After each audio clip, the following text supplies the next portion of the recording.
जा रहे पहले एक रोजा मैच में हिंदुस्तान को कड़े मुकाबले का सामना है। पहले बल्लेबाजी करते हुए न्यूजीलैंड ने हिंदुस्तान के आगे 293 रनों का निशाना रखा। जवाब में हिंदुस्तान की टीम ने ताजा खबरें मिलने तक 9 विकेट के नुकसान पर 259 रन बना लिए हैं। विराट कोहली शानदार 123 रन बनाकर आउट हो गए। कप्तान धोनी ने भी 40 रन बनाए।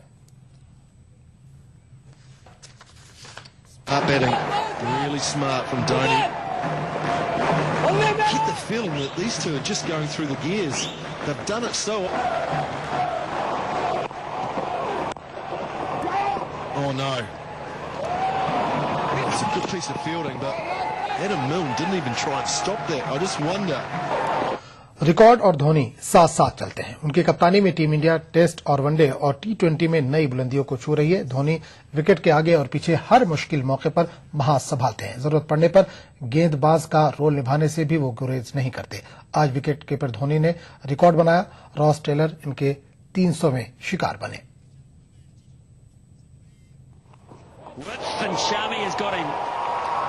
That's his third one in the innings, and a crucial one, just as you say, they've got to stay, one doesn't. Shami की गेंद पर रॉस टेलर का ये कैच मामूल का कैच है, लेकिन इसकी अहमियत न मैच के नुक्ता नजर से कम है और न ही धोनी के जाती खेल के अब तक के सफर से। टेलर विलियमसन के साथ न्यूजीलैंड की लड़खड़ाती बारी की न सिर्फ मरम्मत कर चुके थे, बल्कि उसे एक प्लेटफॉर्म दे चुके थे जहां से आने वाले बल्लेबाजों के लिए बोर्ड पर बड़ा स्कोर रखने का काम आसान हो गया था, और हुआ भी वही। बहरहाल इस कैच की अहमियत धोनी के रिकॉर्ड बुक के लिए अलग है। वो पहले हिंदुस्तानी विकेट कीपर है जिन्होंने एक रोजा मैचों में 300 खिलाड़ियों को पवेलियन का रास्ता दिखाने में अहम रोल अदा किया है। टेलर धोनी के 300वें शिकार हैं। धोनी ने 239 मैचों में ये कारनामा अंजाम दिया है। इस तरह वो 300 या उससे ज्यादा शिकार करने वाले विकेट कीपरों के मुमताज क्लब में शामिल हो गए हैं, जिसमें ऑस्ट्रेलिया के गिलक्रिस्ट, श्रीलंका के कुमारा संगकारा और जनूबी अफ्रीका के मार्क बाउचर शामिल है। धोनी के 301वें शिकार मैकलम बने। मैकलम का कैच धोनी ने भुवनेश्वर कुमार की गेंद पर लपका। इसी मैच में बहैसियत कप्तान न्यूजीलैंड के खिलाफ सबसे ज्यादा कैच लेने का मोहम्मद अजहरुद्दीन का रिकॉर्ड भी तोड़ दिया। न्यूजीलैंड के खिलाफ रॉस टेलर का कैच धोनी का 10वां कैच था। अपने करियर की शुरुआत विकेटकीपर बल्लेबाज की हैसियत से शुरू करने वाले धोनी की विकेट कीपिंग की शुरू में नुक्ताचीनी की गई थी, लेकिन कूल धोनी ने तनकीदों पर कभी तवज्जो नहीं की। उनकी निगाह हमेशा नताइज पर रही और उसके हुसूल के लिए धोनी ने खेल के हर उस पहलू पर ध्यान दिया जिसपे उन्हें इम्प्रूवमेंट की जरूरत थी, और आज वो जिस मुकाम पर है वो इसके मुस्तहिक हैं। Bureau report, ETV news. खबरनामे में फिलहाल इतने ही। अगले बुलेटिन में आपसे फिर मुलाकात होगी। आदाब।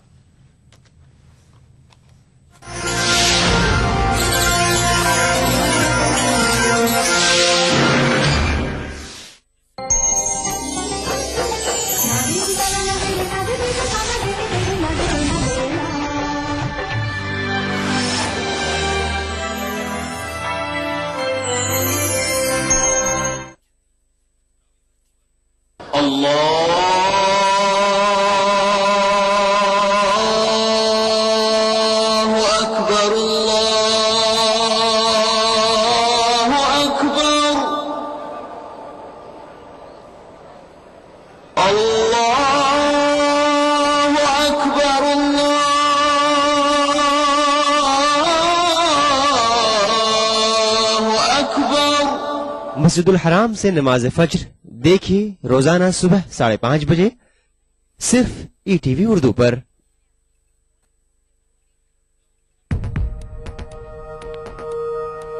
एक मुट्ठी भर जीने की आरज़ू, तब्दीली की चुटकी भर जुस्तजू, रोजमर्रा के मसाइल की ढेर सारी बेकरारियां, खाली पतीले में पकती घर भर की भूख, तारीखियों से लड़ इकट्ठा की हुई चुटकी भर धूप। जमहूरियत का अजीम त्योहार फिर से आया है। क्या हो आपका फैसला, बताएंगे मुल्क के भरोसेमंद सहाफी प्रदीप रमन। वोट करेगा इंडिया।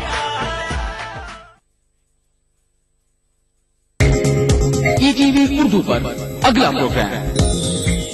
इस प्रोग्राम को पेश करने में ताउन कर रहे हैं बांगर सीमेंट, सस्ता नहीं सबसे अच्छा। Shri ultra red oxide, Bharat का एकमात्र जंग रोधक सीमेंट।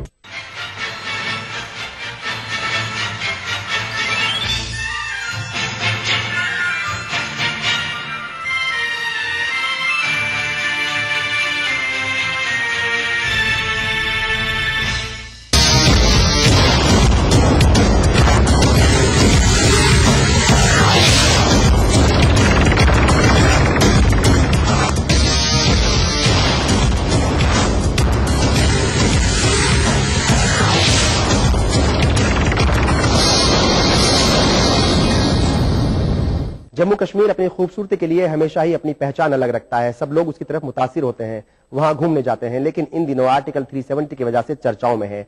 बीजेपी के prime minister candidate Narendra Modi ने कहा है कि आर्टिकल 370 पर बहस होनी चाहिए। आखिर आर्टिकल 370 है क्या और कैसे ये जम्मू कश्मीर को एक अलग दर्जा देता है, क्या वहां के लोगों को आर्टिकल 370 से फायदे होते हैं, इसी पर बात करेंगे। और इस अहम इशू पर बात करने के लिए कई खास मेहमान हमारे साथ हैं, इनका तारुफ हम कराते हैं। हमारे साथ हैं अशोक भान साहब, आप कांग्रेस के सीनियर लीडर हैं और साथ ही कानून के भी जानकार हैं, सुप्रीम कोर्ट में सीनियर एडवोकेट है, ये इस्तकबाल है आपका। और इनके अलावा हमारे साथ है रमेश विधुड़ी साहब, आप बीजेपी के लीडर हैं, एमएलए हैं और बीजेपी का क्या स्टैंड है ये क्लियर करेंगे, अपनी बात रखेंगे, आपका भी इस्तकबाल करते हैं। और इनके अलावा हमारे साथ है एडवोकेट मुश्ताक साहब, आप भी कानून के जानकार हैं और इन मसलों पर अपनी बात या अपनी राय जो है ये रखते रहते हैं, आपका भी इस्तकबाल करते हैं। और हर बार की तरह ऑडियंस के दरमियान भी एक खास मेहमान हमारे साथ हैं, डॉक्टर महराज हुसैन साहब, आप इन तमाम मसलों पर अपनी अलग राय रखते हैं और यूथ एक्टिविस्ट भी हैं, आपका भी इस्तकबाल करते हैं। अशोक साहब आपके पास आएंगे। सबसे पहले लोग समझना चाहते हैं कि आर्टिकल 370 है क्या, असल में बहुत सारे लोगों को नहीं पता है शायद, तो सबसे पहले तो इसी को रोशनी डालिए कि ये है क्या। देखिए, जो आर्टिकल 370 है हमारे संविधान में, वो एक खास जरूरियत की वजह से उसमें डाला गया था और खास जरूरत उस वक्त ये थी कि जब पार्टीशन हुआ और सारी स्टेट्स मुल्क के साथ जुड़ रही थी, तो कश्मीर, जम्मू कश्मीर एक ऐसी रियासत थी जो अलग थलग से थी शुरू से ही और ये उस दायरे में नहीं आती थी। चुनांचे पाकिस्तान ने हमला किया और हमले के बाद जो कबायली लोग आए थे, हमलावर आए थे कश्मीर में, उनको रोकने के लिए और उनको भगाने के लिए वहां के महाराजा हरि सिंह ने दिल्ली की तरह रजू किया और दिल्ली से फरियाद की कि मेरे को फौज भेज दो ताकि मैं हमलावरों का मुकाबला कर सकूं। तो दिल्ली ने उनको कहा कि भाई ऐसे तो हम फौज नहीं भेज सकते हैं क्योंकि स्टैंड स्टिल एग्रीमेंट है हमारा, तो इसलिए हम फौज वोज नहीं भेज सकते हैं जब तक तुम हमारे मुल्क के साथ शामिल नहीं हो जाते हो। महाराजा हरि सिंह दिल्ली आके यहां के जोमाओं से मिले और उन्होंने इल्हाक की बात करी कि जम्मू कश्मीर रियासत हिंदुस्तान के साथ इल्हाक करती है और उस इल्हाक की बुनियाद पे, जिसको एक्सेशन कहते हैं, एक्सेशन की बुनियाद पे दिल्ली से फौजें कश्मीर चली गई और हमलावरों को वहां से भगा दिया। फिर जो वहां के जोमा थे, शेख साहब उनमें से काफी कदावर शख्सियत थी और काफी बोलबाला था, लोगों में काफी उनका प्रभाव था, तो वो अभी जेल ही थे। तो जब वो जेल से बाहर आए तो उनके साथ बातचीत हुई कि इंटरिम गवर्नमेंट कैसे दी जाए, तो उनको इंटरिम गवर्नमेंट दी गई। उसके बाद कॉन्स्टिट्यूशनल स्टेटस जम्मू कश्मीर का यूनियन ऑफ इंडिया के साथ क्या रहता है, इस पे मुज़ाकरातें शुरू हुई और तबादले ख्याल शुरू हुआ, क्योंकि यहां भी दिल्ली में भी उस टाइम पे कोई संविधान अभी बना नहीं था। अभी हम एक गवर्नमेंट ऑफ इंडिया का एक्ट था 1935 का, उसी के तहत काम हो रहा था और उसको कन्वर्ट करने के लिए, एक संविधान देने के लिए इस देश को एक कॉन्स्टिट्यूएंट असेंबली बनी और कॉन्स्टिट्यूएंट असेंबली ने सुझाव दिए जिसमें बहुत सारे कानूनदान, बहुत सारे जोमा, बड़े बड़े लीडर, हर वर्ग के लीडर, हर जमात के लीडर उसमें शामिल थे और उन्होंने कहा कि हम जम्मू कश्मीर की रियासत का जो हमारे साथ भारत के साथ रिश्ता रहेगा, किस आधार पर, किस कानून पर रहेगा। तो जब उन्होंने एक सुझाव किया, एक आर्टिकल 306A इनकॉर्पोरेट किया ड्राफ्ट कॉन्स्टिट्यूशन में, ड्राफ्ट कॉन्स्टिट्यूशन में 306A जब इंक्लूड किया गया तो उस पर बहस मुबासा हुआ। दिल्ली से उन्होंने कश्मीर के जोमाओं को बुलाया और कहा कि भाई ये सूरत बनती है कि आप हमारे संविधान का हिस्सा बन जाओ। जम्मू कश्मीर के जोमाओं को कुछ रिजर्वेशन थी, उन्होंने कहा कि नहीं, हम अपनी कॉन्स्टिट्यूएंट असेंबली से, हम अपनी कॉन्स्टिट्यूएंट असेंबली क्रिएट करते हैं और उसमें से जो बहस मुबासा होकर उभरेगा तो हम उस आधार पे आपके साथ एक कॉन्स्टिट्यूशनल रिलेशनशिप डेवलप करते हैं। चुनाव के इसमें बहुत टाइम लगा और 306 आर्टिकल जो इन्होंने रखा था उसमें जो पैरामीटर्स तय थे वो कश्मीर के ज़ुमाओं ने नहीं माना। उन्होंने अपनी दलील दी, दिल्ली वालों ने अपनी दलील दी, तो उसमें से एक मीन जो निकला, जो बीच का रास्ता निकला, उन्होंने कहा जो इल्हाक की बुनियाद पे, और इल्हाक 1935 के एक्ट के तहत हुआ है, उस इल्हाक की बुनियाद जम्मू कश्मीर भारत का एक अंग बनता है। जो इल्हाक की बुनियाद पे जम्मू कश्मीर रियासत भारत का एक अभिन्न अंग बनता है। मगर जो बाकी रिलेशनशिप है, constitutional relationship between the union of India and the state, वो हमें नेगोशिएट करना पड़ेगा। उसमें एक 1952 का एक मशहूर एग्रीमेंट जिसको दिल्ली एग्रीमेंट कहते हैं, दिल्ली एग्रीमेंट सामने आया। दिल्ली एग्रीमेंट में कॉन्स्टिट्यूशनल रिलेशनशिप पे बहस मुबासा हुआ और जाके इसी पे कॉम्प्रोमाइज हुआ कि हम अपना संविधान अलग बनाएंगे। जम्मू कश्मीर रियासत के पास अभी भी वो संविधान है जिसको जम्मू एंड कश्मीर कॉन्स्टिट्यूशन कहा जाता है, और उसी के तहत जम्मू कश्मीर की रियासत में चाहे असेंबली हो, चाहे गवर्नर की नियुक्ति हो, कोई भी एडमिनिस्ट्रेटिव बिजनेस हो गवर्नेंस का, वो उसी कानून के तहत होता है। और जो यहां के संविधान, कॉन्स्टिट्यूशन ऑफ इंडिया के आर्टिकल्स हैं, वो डायरेक्टली ट्रेवल नहीं करते हैं जम्मू कश्मीर। तीन चीजों को छोड़ करके, तीन चीजों को छोड़ के, क्योंकि इसको फर्स्ट शेड्यूल में लाया गया था उस टाइम 1949 में। तो फर्स्ट शेड्यूल में जो जो कवानीन थे उनको लागू किया गया, जैसे फौज है, फौज के बारे में, करेंसी के बारे में जी, और टेलीकम्युनिकेशन के बारे में जी। तो इन तीन विदेशी मामलात, हाँ विदेशी मामलात भी, क्योंकि विदेशी मामलात ज्यादा थे नहीं उस टाइम पे जम्मू कश्मीर के, तो इसलिए विदेशी मामलात के ये तीन चार ऐसे तीन चार जो मुद्दे थे जी, उनको इनके अलावा जो भी कानून यहां से बनता, संविधान बनाता, वो डायरेक्टली वहां ट्रैवल नहीं करते हैं। उनको वहां की सरकार ने, पहले वहां की लेजिस्लेचर ने या वहां की सरकार ने पारित करना है, तभी वो हो सकते हैं वहां लागू। और यही वजह है कि पूरे हिंदुस्तान की जितनी भी रियासतें हैं, जितने भी सूबे हैं, वहां पर जो असेंबली होती है वो 5 साल के लिए होती है, और जम्मू कश्मीर में 6 साल के लिए। और भी बहुत सारी चीजें हैं जहां पे वो अपना अलग, और शायद आपकी पार्टी जो है विधुड़ी साहब बीजेपी, वो इसीलिए मुखालफत करती है। वो कहते हैं कि मुल्क एक है, यहाँ के रहने वाले बाशिंदे एक हैं, जबान मोटे तौर पर एक है, फिर कायदे कानून अलग क्यों? शायद इसलिए आप लोग मुखालफत करते हैं। एक्चुअली में ये एक परिवारवाद की अपनी इंडिविजुअल इंटरेस्ट के कारण से कश्मीर की समस्या पैदा हुई है। इनकी बात से मैं इत्तेफाक करता हूं कि जो ये बात कहे जा रहे हैं, हो सकता है इनके पास जो जानकारियां हों, लेकिन उसके अनुसार कश्मीर भारत का हिस्सा था, हिस्सा है। हरि सिंह जी की रियासत थी, सरदार पटेल जी ने देश की 568 जितनी भी रियासतें थी सबको मिलाने की बात बीड़ा उठाया था। एक दोस्ताना के मद्देनजर रखते हुए कश्मीर के हिस्से को अलग थलग कर दिया गया, एक सौगात के रूप में। जब देश का बंटवारा हुआ, बंटवारा होने के कारण से नेहरू जी ने और शेख अब्दुल्ला, उनकी मिली भगत के कारण ये स्थिति पैदा हुई थी। उस टाइम भी ये बातें पैदा हुई थी जब पूरे देश की सारी रियासतों को मिला दिया गया और कश्मीर भारत का हिस्सा है, तो भारत का हिस्सा क्यों ना रह जाए। लेकिन अपने पर्सनल संबंधों को स्थापित रखने के लिए, बनाए रखने के लिए कश्मीर को एक अलग स्टेटस दिया गया था 1950 में। भारत का संविधान, जो कि पाकिस्तान का जो है कोई बॉर्डर का था वो, और कोई मजबूरी नहीं थी। पाकिस्तान ने जब अटैक किया, सरदार पटेल ने कहा था कि हम इसको यूएनओ में ले जाने से पहले पाकिस्तान की फौज को खदेड़ देते हैं।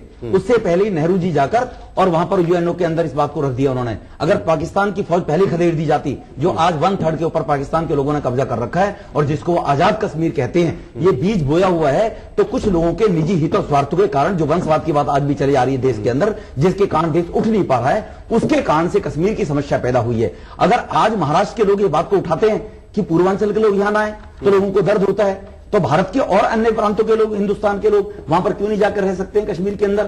कश्मीर के अंदर 2004 के अंदर एक शीला साहनी नाम की महिला, उसने केस किया था, वहां की हाई कोर्ट ने एक ऑर्डर भी पास किया था इस बात को लेकर कि कश्मीर से अगर कोई लड़की कहीं बाहर शादी करती है तो उसके जो रेजिडेंशियल राइट्स है वो खत्म कर दिए जाएंगे। तो हाई कोर्ट ने वो ऑर्डर किया 2004 के अंदर, ऑनरेबल हाई कोर्ट ने उस ऑर्डर के कोर्ट के बावजूद भी वहां की सरकार उसको लागू नहीं कर पा रही है अपने निजी दबावों के कारण, अपनी रियासत के अंदर अपना अधिकार जमा रखने की सियासत है, उनके अपने कायदे कानून है, शायद वो तमाम चीजें हैं वो सब हिंदुस्तान के लागू होते हैं। श्यामा प्रसाद मुखर्जी ने जब वहां बलिदान हुआ था तो उन्होंने कहा था एक देश के अंदर दो निशान कैसे होंगे, जब भारत का हिस्सा है, हरि सिंह जी इनकी रियासत थी, उन्होंने उन सर्कमस्टांसेस के अंदर कंप्रोमाइज किया था, तो एक देश के अंदर दो निशान क्यों होंगे, दो संविधान क्यों होंगे? ठीक है। अच्छा, ऑडियंस के पास आते हैं और हमारे इस दरमियान जो है यहाँ पे एक खास मेहमान मौजूद हैं, बहुत यंग है, ये युवा है और चीजों की समझ भी रखते हैं। आपको क्या लगता है आर्टिकल 370 जो है ये हिंदुस्तान के लिए कितना अहम इश्यू है, ये हिंदुस्तानी बाशिंदों के लिए, यहाँ के शहरियों के लिए? सबसे इंपॉर्टेंट जो चीज समझने की है वो ये है कि कोई भी चीज अगर वर्नेबल हो जाए यानी इन डेंजर हो तो उस इंडेंजर चीज को बचाने के लिए कुछ नए नियम या नए कानून बनाए जा सकते हैं। अगर शेर विलुप्त हो रहा है इस धरती से तो उसके लिए हम एक अलग ड्राइव चला रहे हैं, ना कि ड्राइव हम हिरन के लिए चला रहे हैं। इसी तरह जो कश्मीर के हालात हैं और जो बाकी हिंदुस्तान के हालात है उसमें बहुत बड़ा फर्क है। अगर आप उत्तर प्रदेश के अंदर एक रैली निकालते हैं तो उसे नॉर्मली एक रैली माना जाएगा, लेकिन अगर आप कश्मीर के अंदर एक रैली निकालते हैं तो उसे कई सारी चीजों से देखा जा सकता है कि ये पाकिस्तान गवर्न है, हो सकता है अलगाववादियों की हो सकता है भारत गवर्न हो, या किस लेवल पर ये चल रही है, इसमें इंटरप्रिटेशन बहुत सारे हैं। तो जब भी हम किसी कानून को किसी जगह के लिए बनाते हैं कि स्पेसिफिक कानून एक चीज बनती है तो वो स्पेसिफिक इसलिए हो जाती है क्योंकि वहां डेंजर या वहां के जो सर्कमस्टांसेस है वो बहुत अलग हैं। हिमालय का सर्कमस्टांसेस रेगिस्तान में लागू नहीं किया जा सकता ये कह के कि हिमालय में तो ऐसा हो रहा था। बिल्कुल। इसीलिए 370 के अंदर जो चीजें हुई हैं वो कश्मीर इसलिए कि वर्नेबल है, वहां की आवाम को अभी भी ये खतरा है क्योंकि उनका अस्तित्व, उनकी एक जो पहचान है वो अभी पूरी तरह हम बना नहीं पाए क्योंकि मामला अभी तक यूएन में लंबित है। एक बार मामला सॉल्व हो जाए, कश्मीर डिसॉल्व हो जाए इशू कि हाँ ये पूरा इस तरह से चीजें होंगी, जो अंग्रेजों ने छोड़ दिया, एक फसाद की हड्डी जो जड़ छोड़ दिया पाकिस्तान और हिंदुस्तान के बीच, उसे सॉल्व नहीं किया। इसमें जो ब्रिटिशर्स की जो साजिश थी उस साजिश को जब तक हम नाकाम नहीं कर देते 370 को हटाना मेरे हिसाब से सही नहीं होगा। जी बिल्कुल, यहाँ रोकेंगे, हमारे मसाइल में वक्त हो गया एक और ब्रेक का। आज बात हो रही है आर्टिकल 370 की, कैसे ये जम्मू कश्मीर को अलग राज्य बना देता है, अलग स्टेट बना देता है। एक ब्रेक लेंगे, बहुत जल्द हाजिर होंगे।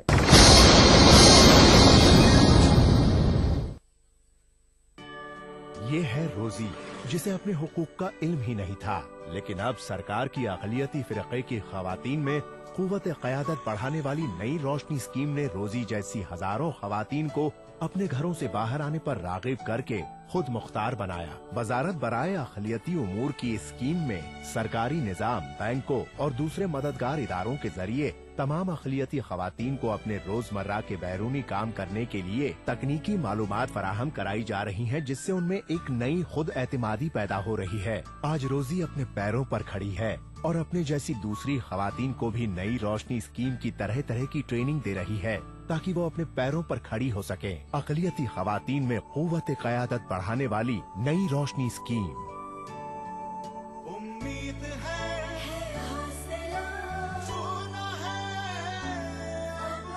आप बनेंगे तो बनेगा हिंदुस्तान।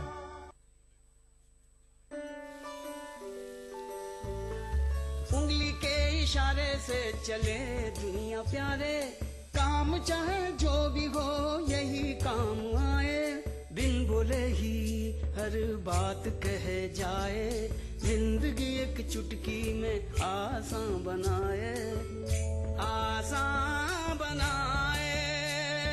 दिल में जो है वो ये बताए, तेरी मेरी सबकी जरूरत ये पूरी कर जाए।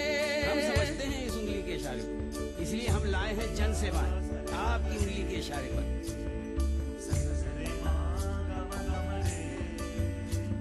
अरे उंगली के इशारे से चले दुनिया प्यारे, काम चाहे जो भी हो यही काम आए। बस कॉमन सर्विसेज सेंटर पहुंचिए और बनाइए अपनी जिंदगी आसान एक उंगली के इशारे से। दक्कन की हर छोटी बड़ी सरगर्मी पर हमारी नजर, लेकिन आप तक पहुंचाते हैं सिर्फ वो खबर जो करे आपको बेदार। सियासत के गलियारों से रोजमर्रा की जिंदगी दक्कन के गोशे गोशे से आप तक खबरें पहुंचाता दक्कननामा, रोजाना शाम 6:30 बजे।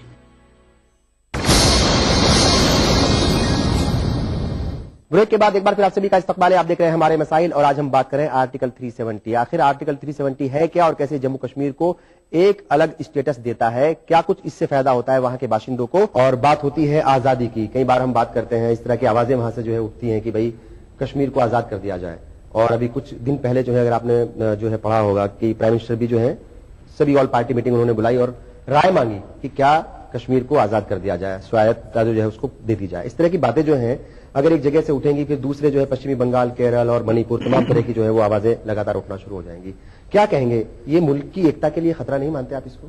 नहीं, वो तो पॉलिटिकल बात है। जहां तक कानून की बात है, आर्टिकल 370 जो कॉन्स्टिट्यूएंट असेंबली ऑफ इंडिया ने constituent assembly of Jammu Kashmir के साथ नेगोशिएट करके इनकॉर्पोरेट किया, इसमें कानूनी तौर कोई गुंजाइश नहीं है कि इसको आप संविधान से निकाल सकते हैं। ये तो एक कानूनी पोजीशन है।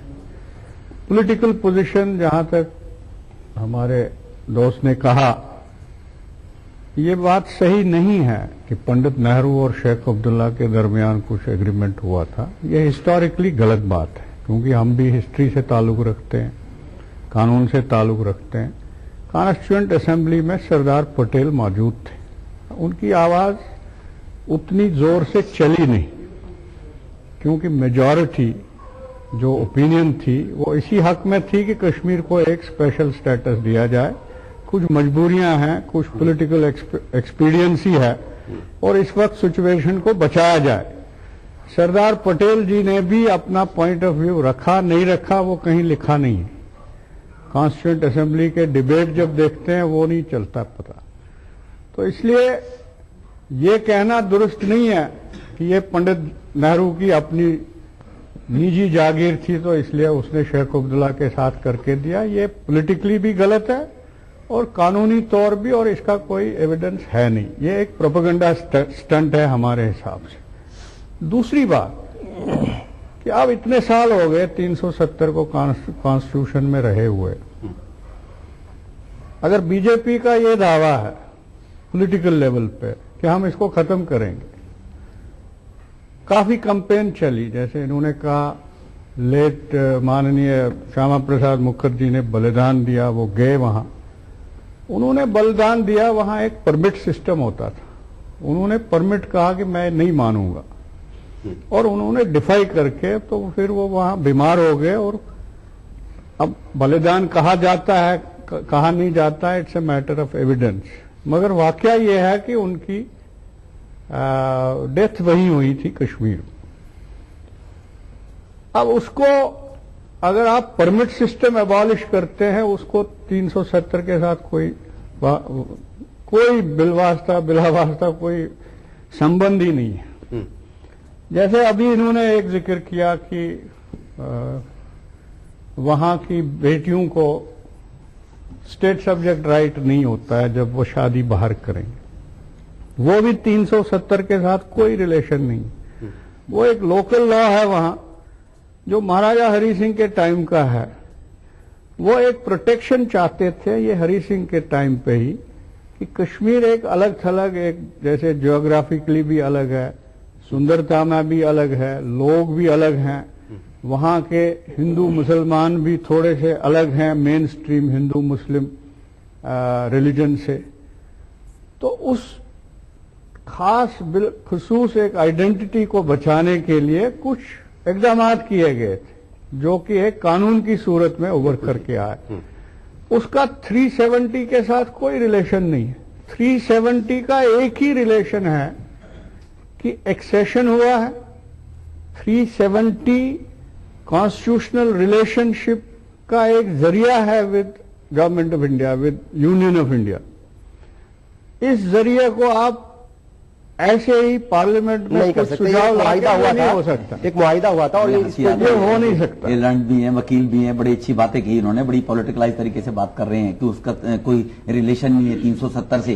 370 का आधिपत्य क्या है? हिंदुस्तान का कोई व्यक्ति जाकर वहां पर प्रॉपर्टी नहीं खरीद सकता, कोई रह नहीं सकता। श्यामा प्रसाद वही 370 है, 370 पर स्पेशल जो है कैटेगरी में रखा हुआ है, तो उसकी वजह से शायद जो है हिमाचल में भी नहीं है कैटेगरी। आप हिमाचल में ले सकते हैं, आप नोएडा से आप हिमाचल जाओ, वहाँ ले लो, वहाँ ले सकते हैं आप, वहाँ भी एक बंदी है, कोई नहीं ले सकते। हिमाचल में भी नॉर्थ ईस्ट में नहीं ले सकते आप, नहीं ले सकते, तो नॉर्थ ईस्ट में नहीं जा सकते, वहाँ पर उत्तरांचल में तो वहाँ पर पॉलिटिकली, अरे नहीं, उत्तरांचल में तो ले सकते हैं, उत्तराखंड में नहीं ले सकते, हिमाचल में नहीं ले सकते। आप हिमाचल में भी ले सकते हैं, आप उत्तरांचल में भी ले सकते हैं, कंडीशन नहीं, कंडीशन अलग अलग है।